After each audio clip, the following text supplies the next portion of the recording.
Welcome to Temple Talks, a new podcast from Temple Israel in Minneapolis, where Jewish wisdom meets our ever-changing world. Join us as we talk with our favorite partners and thought leaders from around town and around the world. We hope these talks will inspire you, challenge you, and give us all new ideas about Judaism, religious life, and social justice. I'm Rabbi Alicia Zimmerman, the senior rabbi at Temple Israel, and I am here with Dr. Gail Bernstein. This is a wonderful moment for us to hear from Dr. Bernstein about her experience and expertise. She is a professor in the Department of Psychiatry and Behavioral Science at the University of Minnesota. She is the head of the program in child and adolescent anxiety and mood disorders. Dr. Bernstein's areas of clinical expertise and research have been anxiety disorders in children and adolescents and pediatric obsessive-compulsive disorder. She will discuss with me today the topic of COVID-19 and its effects on mental health of children and adolescents. Well, Dr. Bernstein, we call each other Gail and Marcy, so we can do that here. This is not anything to be too formal. It is such an honor to have you here with me and such an important topic. So many parents are worried about their children and COVID. But before we move into that, I'd love to know your own personal journey towards psychiatry, behavioral sciences, and how you achieved this amazing reality professionally, but also just how you got into this work and what made you go into psychiatry. Ooh, well, thank you so much, Rabbi Marcy, for that really kind introduction, and I'm delighted to be here to talk with you about this topic. So I went to medical school. I knew I wanted to be a doctor, and my goal was to work with children and adolescents because I just love kids. And my path started with going into pediatrics. So after medical school, I did a residency in pediatrics. I was at the University of Wisconsin in Madison. And I enjoyed it very much. I loved Madison. I loved my work. I found, though, that I was particularly interested in the psychological and psychiatric aspects of my patients. I found that interesting, intriguing, just right up my alley, let's put it that way. So then still at Madison, I decided to switch into psychiatry. Oh. And I went through general psychiatry training, child and adolescent psychiatry training, and ended up in this field that I absolutely love. It's my thing. I enjoy it very much. That's amazing. Thank you. So now we are in a very unusual situation where your patients and all our children, adolescent, young children, young adults are really living in this very isolated time and on Zoom and virtual realities as basic as school. So what are you seeing, and what do you think we need to know about how to really help these young people through this difficult time? Okay, Marcy. Well, I want to emphasize that as everyone in the congregation, all the parents and kids know, this has been a time of dramatic change and transition. One of the key things that we're learning about COVID and its effects on youth is that a large percentage of children and adolescents are experiencing loneliness. So there have been some recent surveys that indicate that up to 33% of kids and adolescents are showing a high level of loneliness. And up to 50% of young adults, that would be 18 to 24-year-olds, are also showing a high level of loneliness. In preparation for this podcast, I did go to the literature as a researcher would. That's good. I found a couple of literature reviews. The first one was about kids and adolescents. It looked at 63 different studies of kids who had been in isolation, either for health reasons, for pandemics like H1N1, or for various other reasons. And it showed that these kids who are socially isolated and lonely have a significant risk of developing depression. And that could be during the isolation or even afterwards. And the longer the period of isolation, the more at risk they are for depression. Also, they're at risk for anxiety, but that didn't show up quite as strongly as depression symptoms. So that's a concern. Now, interestingly, Marcy, I found a similar article that looked at adults. And while we're going to be focusing on kids and adolescents, I do want to throw this out there, that in the 24 studies that were looked at in adults who were isolated, they had some different negative psychological sequelae. They showed symptoms of post-traumatic stress disorder, or PTSD, from being isolated. They were confused and they were angry. And there were a number of variables that predicted these negative outcomes. And they included the duration of the isolation. And of course, now our pandemic is going on about 9 months already. Whether they had infection fears, whether they were frustrated, bored, if they didn't have enough knowledge about what was going on in their community or in the world, if they didn't have medical supplies they needed, and if they had financial losses or job losses. So these are the types of concerns and the negative outcomes for adults. Well, that's really helpful to know, right? First of all, that no one is alone in this, 33%, 50%, those are high percentages. And so if you have kids in your home that are having a hard time, there are a lot of other peers in their circles that are also. So it's really important to take away the stigma of any sort. And I think that's a really important message here. The other thing is, I've heard a lot of parents ask me, oh my gosh, what should I do after we leave isolation? What happens, and maybe even during. So maybe you can talk about what are the things parents can do, talking with their children, having rituals, whatever, right now, as everyone is mostly at home, what can they do to help provide some sense of structure and support?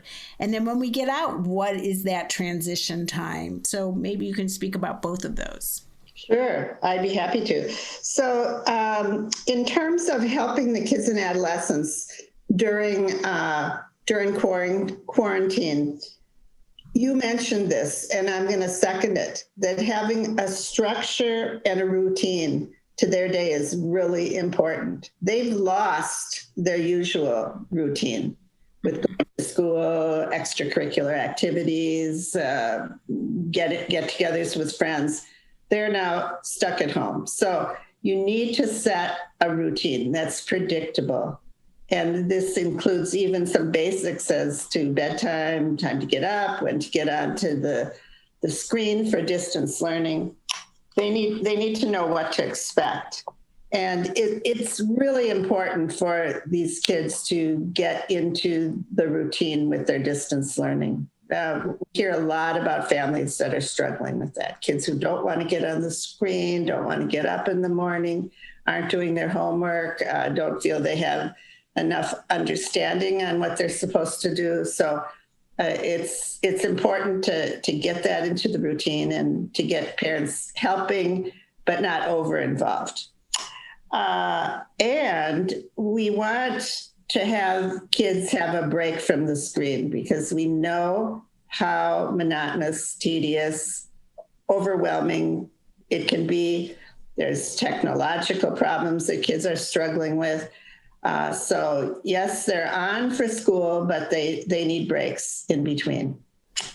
To help mitigate the loneliness and the loss of being in contact with friends regularly, seeing them in the hall, seeing them at synagogue, seeing them in the community, I'm suggesting that it's important for kids to have at least, I would say, sometime every day that they can be in touch with friends. And that would have to be phone, texting, Zoom, but it's really important. They need that. Engaging in exercise and hobbies that they can do at home, and things that they can do with family members. They could maybe even simultaneously do it with friends if they're on Zoom. And another key point is that it's probably a very good idea to shelter the kids from some of the monotonous, ongoing news and feed about what is happening with the pandemic. It gets very repetitious and scary. It's good that they know the reality and why they need to do what they're doing, but it's important to give them some break from that. Love that. You had talked about the fact of it's hard for kids to really always to understand what the assignment is, that the communication between teacher and student sometimes can get a bit more difficult, and that you were talking about how parents can perhaps make sure that the assignment is clear to the student, to their child, and just make sure they're heading in the right direction in that. I thought that was an interesting point that you brought up earlier. Yeah, I think that the parents have to be kind of coaches and support their kids with distance learning, because it can be very, very challenging and frustrating. They might not have a good connection. They might not be able to get on. Some kids are really, really very shy and anxious about being on a screen and asking questions. Some are going to need probably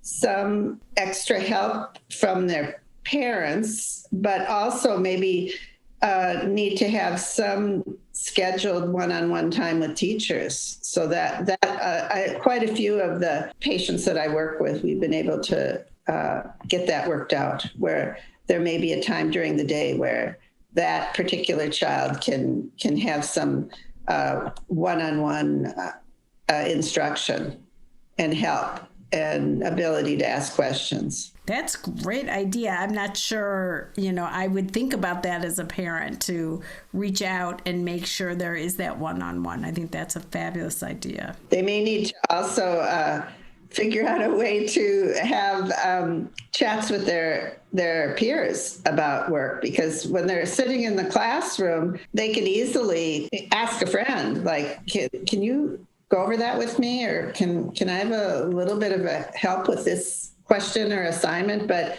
it's a lot harder when you're sitting at home and trying to figure everything out on your own. Right. I think that is really great advice. So we talked a little bit about going back into reality. Have you sort of thought about, and it's hard to know when that's going to happen, but as kids have transitioned some back to school for in-person learning a few days a week, and then back at home, and now kind of seeming like some are going back to in-person, what are those transitions like? Do you have any suggestions for parents to prepare their kids going back and forth on things that they have no control over? Sure. Well, there are kids who just love being in the classroom, and they can't wait to get back in. Or if they're on a hybrid and they have 3 days in the classroom and 2 at home, they're really flourishing with the in-classroom setting where they can be there with friends, they can interact with teachers. And so we've got those. We've also have kids who are delighted to be home. They're delighted to not have to go into the classroom. And commonly that would be kids that have social anxiety who are very uncomfortable with social settings where they might be judged. They're kids who don't like to answer questions in class, and kids who don't like to present in front of the class or eat in front of people or use public restrooms. And their underlying fear is that they're going to mess up or they're going to be judged. And so they like staying home. This is going to end up being a problem for those kids when it's time to go back, because they've been actually rewarded for avoiding challenging social situations. So we're going to have to work with those kids to prepare them and to realize that going back has many advantages. And while it might be fear provoking for them, that we will work with them to get some tools and strategies about how to be more comfortable and less anxious in those settings. And I think parents often aren't sure whether seeking professional help, when one should do that during this time. Are there signs that parents should be looking for? From my perspective, any time is a good time. It's always helpful to have a therapist's help. Yeah, I'll give you some symptoms that would indicate a need for getting help for a child. I mentioned that these kids are at risk for depression, they're at risk for anxiety. So a key thing is to look for, first of all, how is your child functioning at home? Are they getting their work done? Are they engaging with the family? Are they reaching out to peers? Are they expressing their worries and fears?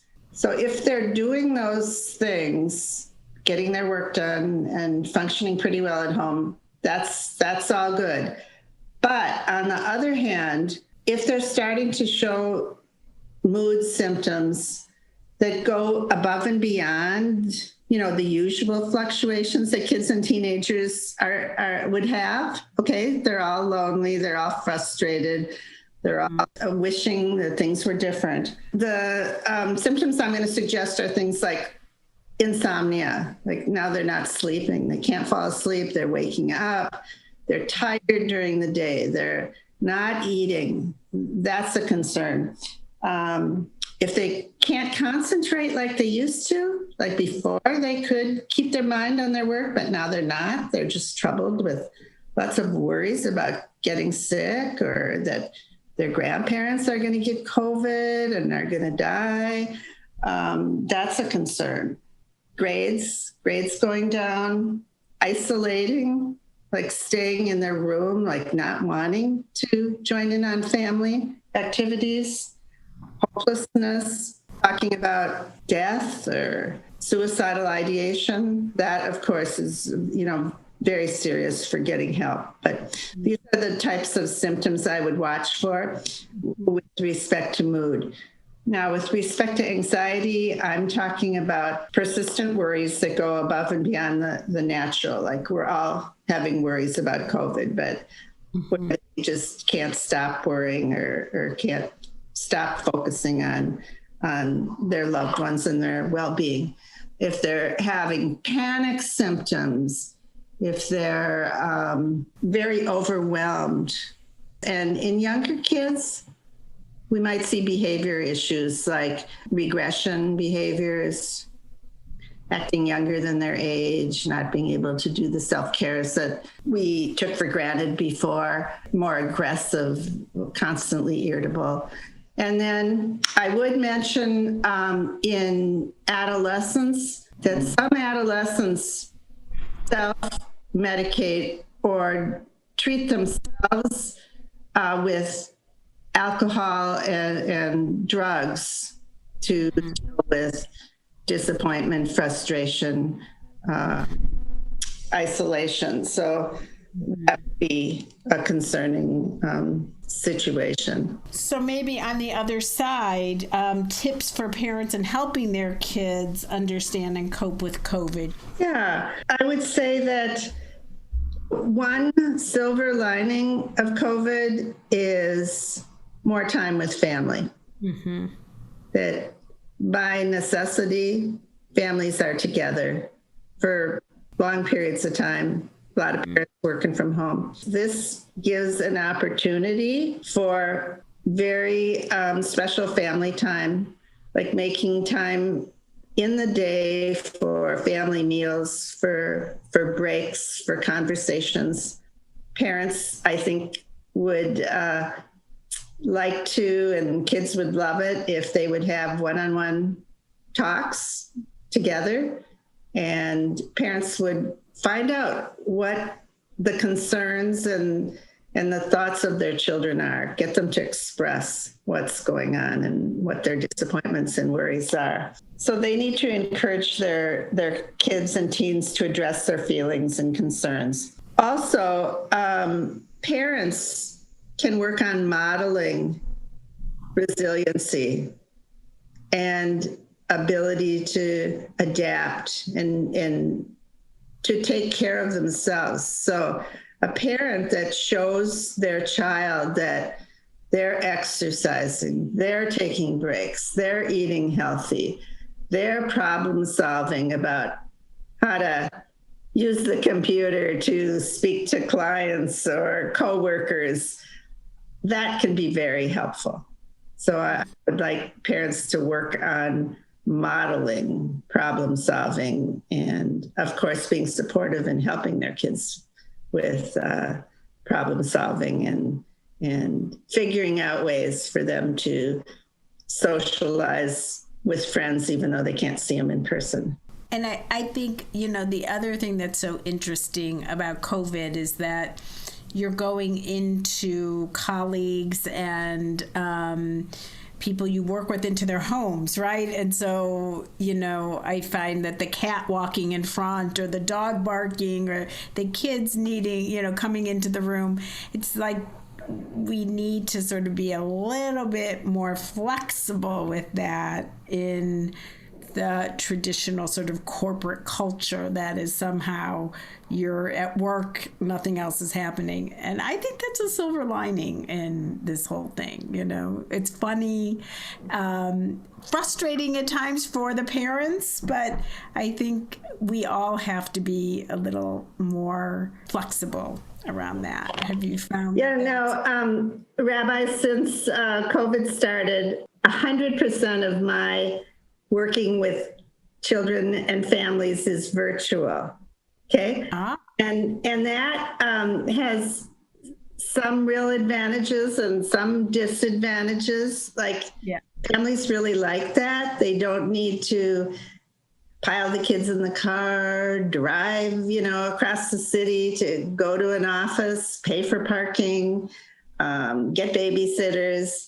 And I really appreciate being welcomed into their home and seeing the pets and seeing how the kids act with their parents or their siblings. So yes, those are some of the advantages of virtual communication and psychotherapy. Some of the disadvantages, of course, are that there's something real about being in the same room with your family or your patient. There's a lot more nuances of communication, and you don't have to deal with the volume not working or the internet going down. But yes, finding out and being flexible, like you said, I'm always excited when I see a pet moving into the screen. It's something to talk to the child about. Yeah. Yeah, we have to deal with it. It's fun. And you gave a staggering statistic of how much more people are showing up for their appointments without having to schlep across town. Yeah, I had mentioned to Rabbi that since the psychiatrists and therapists have been working from home, the no-show rate in our clinic has gone way down. Like they're showing up.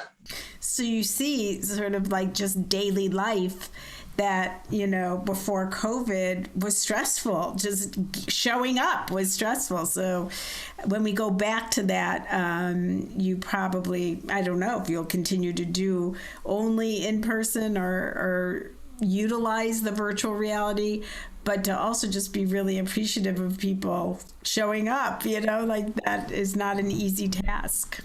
Yeah, I think a lot of medical care and a fair amount of psychiatric care will continue to be virtual. I think that the clinics are going to have both options, virtual appointments and in person. Yeah. Suit, the needs of the particular child or family. Yeah. I think it's great. I really do. And are there other things that you're finding in your clinic or other colleagues that you would like our listeners to know about? The real life things that are happening in this COVID time for children and adolescents psychologically.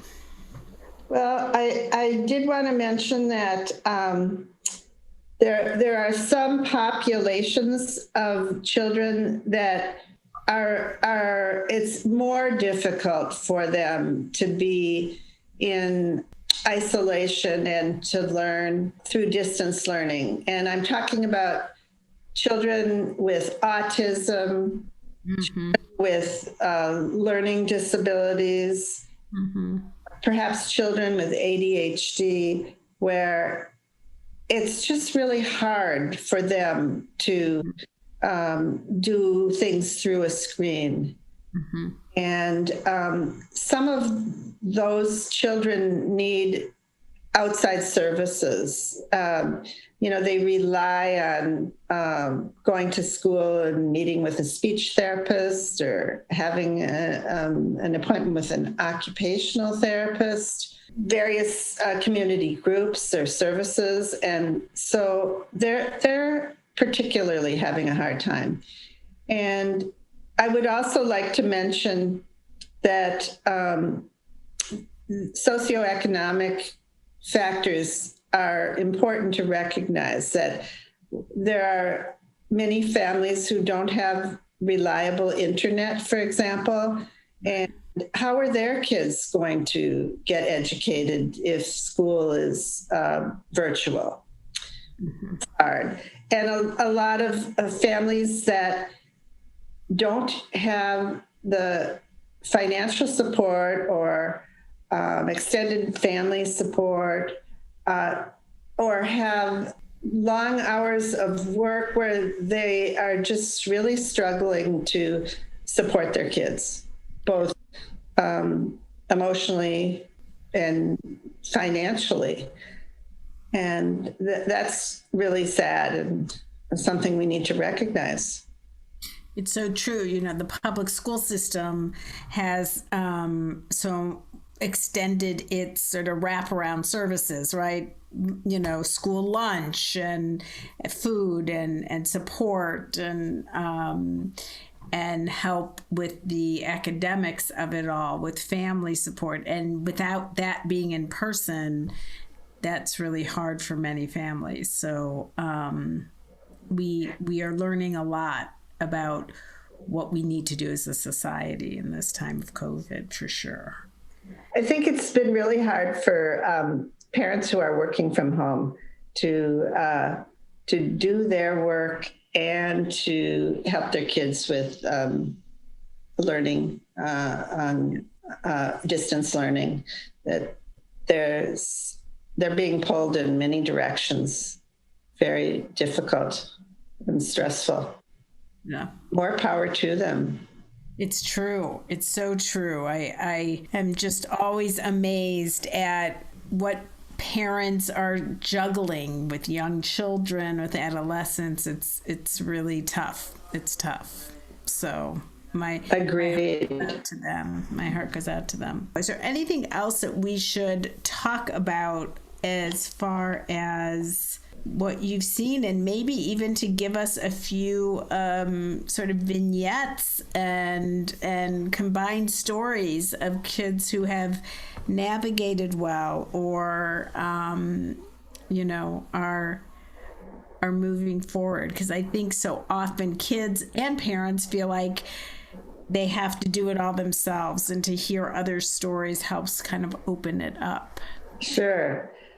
Well, I certainly have had some teenagers who have had a worsening of their depression during COVID. I mean, that's a pretty common theme, and they've gotten really far behind, and they become very low motivation and struggle a lot with getting online and doing work, and very overwhelmed. I've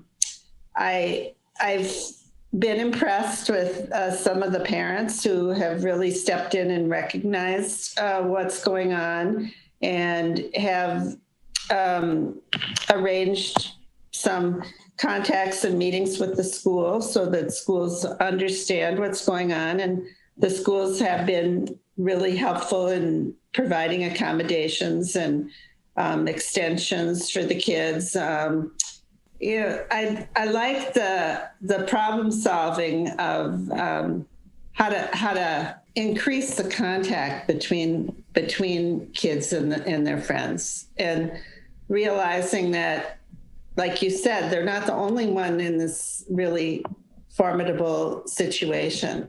I'll put a plug in for adolescents and kids to do, religious education, which is much online. It's I have found that kids are so funny online in religious school and in youth events, and to have youth group and other things, that those are other ways of connecting in with other adults who can, hold these adolescent and kids in a way that makes them feel like they're more adults in their lives than just their parents who they see in person. So I'll put a plug in to religious institutions at this time. We're finding kids are really plugging into our programming more than ever, because they really find it easier, like you said, but also, the rabbis are more accessible. So we're there to teach them and to be there, and it's helpful. It's very helpful. Great, good. I agree with that. People are getting very, very creative, just like the youth creative service that we do on High Holy Days. We figured out how to get the choir to sing all at once. It's those are good projects, because the product is really brings a smile to everybody's face when you're completing it.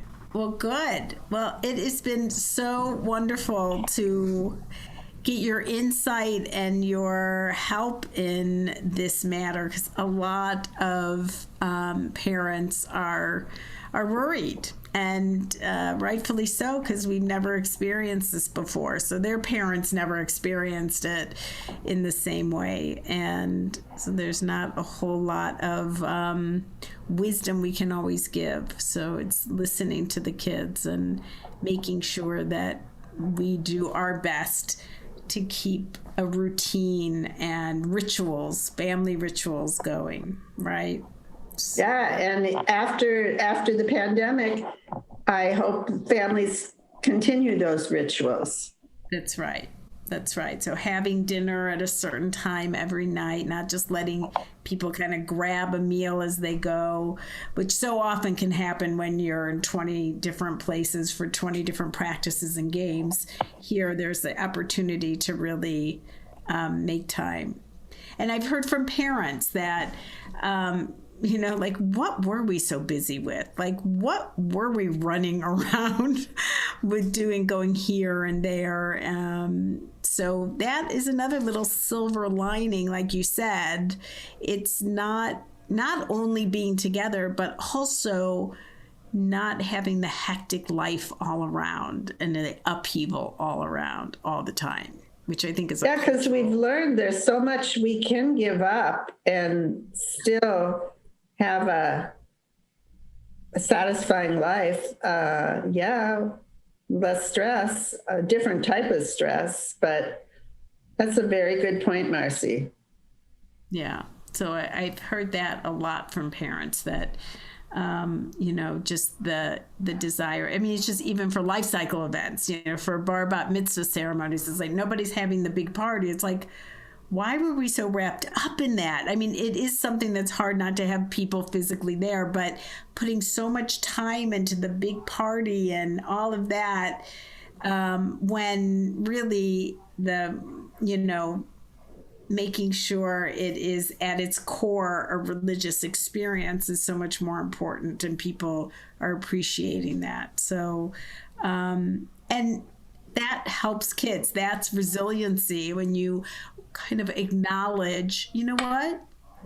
You did a beautiful job for your bar bat mitzvah, and having that big party would have been lovely to have people come in town. We miss that. But there's also a hecticness, like we get to sit down and have a really nice meal after your bar mitzvah, and it's such a nice quiet time to do that as well. So beautiful. I love that comment. Yeah.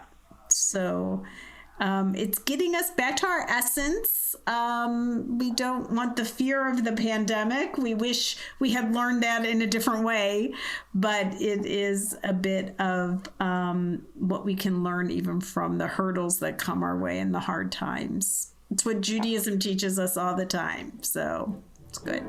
We are filming this right before Shabbat, so I want to say Shabbat Shalom to you, Gail, and thank you so much. Rabbi, thank you so much. It was such a pleasure. So enjoyable to chat with you about this. Very, very wonderful. And I'll use your wisdom to share this podcast, but also little bits of it as parents reach out to me as well. So thank you, thank you, thank you. We hope you enjoyed this week's episode of Temple Talks, and any questions or comments can be directed to tmoss@templeisrael.com, and I will help them find their proper destination. Additionally, if you are the parent of a young child, I recommend that you listen to episode number 4 between Rabbi Klein and early childhood educator Alicia Stoller, in which they cover similar things of educating and parenting for that age level. Thanks again for listening. All the best.